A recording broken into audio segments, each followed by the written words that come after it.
I think it's fair to say that in recent decades, GM has increasingly looked towards the Far East for a good number of its mainstream family cars. This has been the result of several occurrences. Firstly, its partnership with SAIC or SAIC in China in the 1990s, and then later its acquisition of Daewoo of Korea in the early 2000s. When it acquired Daewoo, it changed the company name to GM DAT, and now it's called GM Korea. It started offering products as a result of that acquisition fairly early on. I think the first one was the Chevrolet Aveo T200, and I had one of those. These Daewoo's were basic cars. They weren't particularly well built, but they were cheap to buy, and that was important at the time. Since then, things have moved on and the products have become more and more better built and higher quality. Cars coming from China, of course, were always going to be much more of a political hot potato. And when GM debuted the Buick Envision 2014, 2015, it created quite a stir.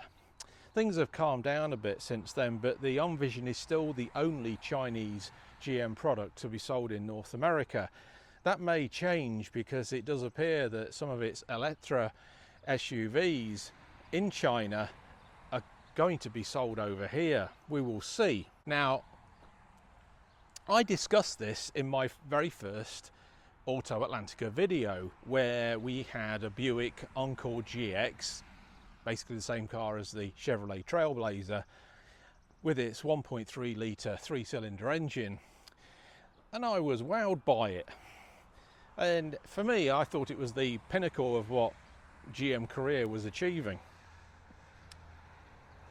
Later on, I discussed the Buick Envision, the car that comes from GM in China, and discussed the high quality that car is and why it's such high quality. It's really quite remarkable. And then I went on to talk about the Chevrolet Trax, which was a new version of the Trailblazer slash Encore GX, based on the same platform but larger and completely different, and why GM decided to go along that route instead of putting another car on a new platform completely. So it was a very, very strange marketing decision, but one that's paying off because it sells like hotcakes.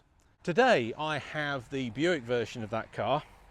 This is a Buick Envista, and as with the Trax and Trailblazer, while this looks like an Encore GX, it is in fact completely different. It uses the same 1.2 litre 3-cylinder that the Trax does, and it shares the same basic body, although styled completely differently, as you can see. This is, I can't quite describe it, it's rather like a coupe-like SUV, in the same vein as a BMW X6 or an Audi Q whatever it is these days. But this is much more affordable. This thing's $30,000 and it looks terrific. So why is it built when there are other models which are so similar out of GM's own stable? I'm Darren Walker and this is Auto Atlantica. So this is our 2024 Buick Envista Avenir. Avenir, of course, is the top trim line that Buick uses for all of its models now, and the Envista is no exception. These 17-inch alloy wheels, for instance, are exactly the same as those that are on the Encore GX. It uses the same 1.2 litre 3-cylinder engine producing 138 horsepower that the Trax uses, and it's the only engine option. That's mated to a 6-speed automatic, which is the same as the one in the Trax, but unlike the CVT that's in the Encore GX, it's fair to say that this is an extremely good looking car. It's quite unique in the marketplace as well, since unlike the Trax sister, this isn't a sort of conventional hatchback. It's sort of a coupe liftback, and it's lower than the Encore GX. It's actually slightly wider and it's longer as well, so it's got a much more sportier look. As you can see from that profile, just how raked that rear end is. It's basically a liftback that sits high up, so you get a more commanding view of the road, as you do with a crossover. I think that the back end is particularly attractive. These slimline tail lights are interesting. Red lights at the bottom, they look like rear fog lights, but those are in fact the brake lights and turn signals combined. To save money, those are not LEDs, they are incandescent, although it does have the greyed out LEDs of an Avenir. I really like this styling treatment with this chrome trim that sort of broadens out and flanks the tailgate. In the meantime, you've got this wavy plastic trim piece here, which is very reminiscent of what you see on the Blazer EV, for instance. This is sort of becoming a common theme in GM. The rear window design on the side profile, I think, is especially attractive. The liftgate itself, I think I would prefer if this window was a little deeper, and I'd certainly prefer it to have a rear wiper like the Trax does. Okay, now unlike the Trax that we had, this one does have a remote tailgate, so let's take a look in here first. It's a decent size. Obviously it's not as big as the Trax because you have a very different opening, but it's not bad. In the back you have the same enormity of space that you have in the Trax. Remember, this platform with this body style of the Trax and the Envista both have the same basic footprint as my old Volvo 850. It's absolutely enormous. This legroom, I do not have these seats back particularly far, but there's plenty of front legroom as well. But look at this rear legroom. This car, unlike the Trax, has a rear fold down arm along with some cup holders in there. That's nice and wide too. As with the Trax compared to the Trailblazer, there's a good bit of cost cutting in order to bring that price down. For instance, we have pretty hard plastics in here, which is one thing I don't like for a Buick after all. But the rest of the trim is really nice. You've got this sort of carbon fibre look. It's all fake, of course. And I really like this trim on the dashboard that goes all the way across the dashboard like that. And the chrome trim, it's a little bit chintzy, but I think it's nice. It's not overdone. The switchgear is standard GM, but I do like how the dashboard moulding comes out, so you've got easy reach to these controls. In the center, unlike the Trailblazer and Encore GX, you do not have a dual zone climate control. It's a single zone, and again that's all part of the cost cutting, but I do like Buick's piano black buttons and trim, and I love the sort of rocker switches as well, so you can change the various ventilation functions. Now sadly the steering wheel is a standard GM fare. It is identical to many other GM models, and so is this new touchscreen. These are actually two screens, even though it's all on one panel. This one I believe is a 7 or 8 inch, and over here we've got an 11 inch for the infotainment system. I've currently got this on Google Maps. This does have Apple CarPlay and Android Auto. I know that GM are moving away from that, but it's on this car. And so you've got two types of display on this car. You've got one with a rev counter and a digital speedometer, and then the other one is a digital speedometer with sort of like a range meter really. It sort of it tells you what band the speed that you're in through that little needle. It gives you bands of speed as you're going along, and I'm not quite sure exactly what it's meant to tell you. Now, as attractive as this panel is, I don't like the fact that there is no cowling. On the Trax, this screen is basically split into two, and the infotainment screen sort of is angled slightly towards the driver, as is the entire center console, and I much prefer that setup. Down below we've got a phone charging mat, which is an option, and I really like this aluminium bezel that goes around the gear lever. I like the traditional gear lever as well. Okay, so once you climb into an Envista, you really are made to think that you're in something rather special.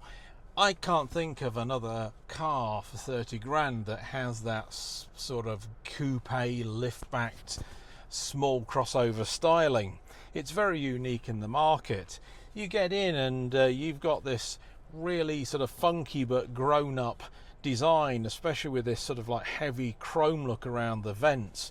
Now, I think that's somewhat at odds with the youthful looks of the overall design of the car, but it's no bad thing all in all.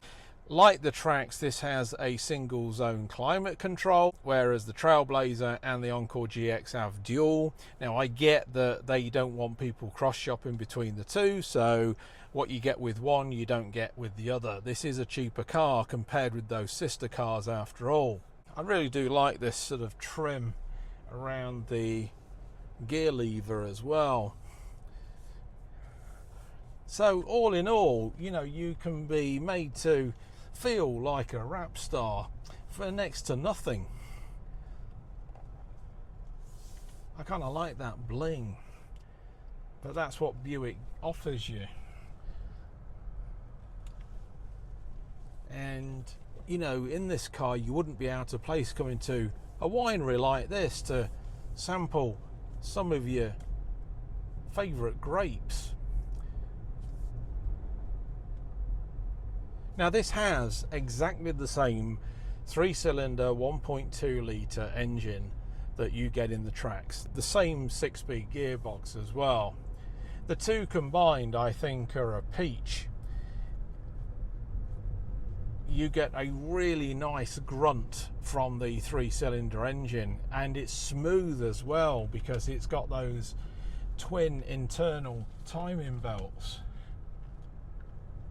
When those come to be changed, there's like a one-time cap over them that has to be swapped out. But from what I'm being told from a number of mechanics, it's actually a really decent piece of engineering, this engine is. There's nothing about it, with being a 1.2 litre turbo, that's going to explode on you under any kind of work. Now, as with the Trax, when you take off, you can tell you've only got 138 horsepower on tap through those lower gears, but you're at 40 in like a few seconds, and once you're there, that gearbox is just really nicely mapped, so you are cruising joyfully. Now, we took a Trax across Ohio about 200 miles when we went to see the eclipse a few months ago. We wanted to have a spot that was close to the line of totality, so we sort of parked up in the middle of a field in the middle of nowhere. And that journey in that car, you felt that you were in a much bigger, much more powerful car with how smooth it was. You know, we got to our destination feeling relaxed and refreshed and, you know, good about the journey. It was very comfortable. You've got that sort of extra height to the seating position, which just gives you a nice commanding view of the road. You just feel, again, like the Trax, you feel that you're in something much bigger. But as it is, this is a good sized car. Just because you're in a relatively small car with a 1.2 litre engine, don't think that you are in some sort of stripper with no power that's only going to get you around town. That's just not the case with this car at all. So would I buy this car? Well, yes, I would. I really like this car. I do like the styling, but for me, the styling is what this car is about. I do think that in terms of value for money, and I am a left-brained accountant, I think the Trax just offers a lot more. And overall, in terms of what I expect a car to do while I'm driving it, the Trax is much better suited to me, especially in terms of this dashboard layout, and in terms of the trunk space as well, and the visibility out the back. The visibility in this car is pretty much the same, but that back window, with it being a lift back, is much narrower, and it doesn't offer the best visibility, so you absolutely need that backup camera. Speaking of which, if we put that on, we just have a straightforward backup camera. There's no sort of 360 camera on this car, and I don't think that's even offered on these either. So let's see what you get. Now, this is the Avenir model. It's the top spec. It starts at $28,600. This has the sunroof, which is $800 option. There is no panoramic option on this car like there is with the Encore GX. This has the Avenir Advanced Safety Package, which is another $800. You get the rear cross traffic alert, you get the outside heated mirrors, and they're power adjustable as well. I think that should be on all cars at this price point. It has electrochromic mirror on the outside as well, which is nice at this price point, as well as the center rear view mirror. And it's got built-in turn signal indicators, which this has over the Trax, which I didn't like about the Trax. Again, I think they should just be mandated in this country. It has the lane change alert, which is designated on the dashboard there, along with the blind spot alert, which is on the mirrors, the adaptive cruise control, which is also controlled on the dashboard as well. And then it's got rain sensing wipers. These rubber floor liner mats, which are great, absolute must in my opinion, $225. And then the paint is a white frost tri-coat, which is a $600 option. I personally would either go for a black one or the gunmetal that they do. Black, I think, is particularly beautiful in this car. Now, this is our second Envista Avenir. The first one that we literally had for an evening before it sold. These things, as with the Trax, are just selling like hotcakes. So there's no telling how long we're going to have this one for. I suspect not for very long. And it's easy to see why. You've just got so much for so little money in a really attractive package.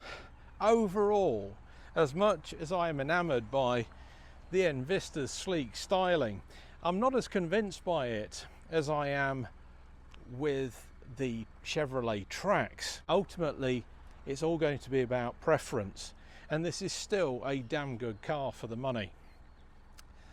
I'm Darren Walker, and this is Auto Atlantica.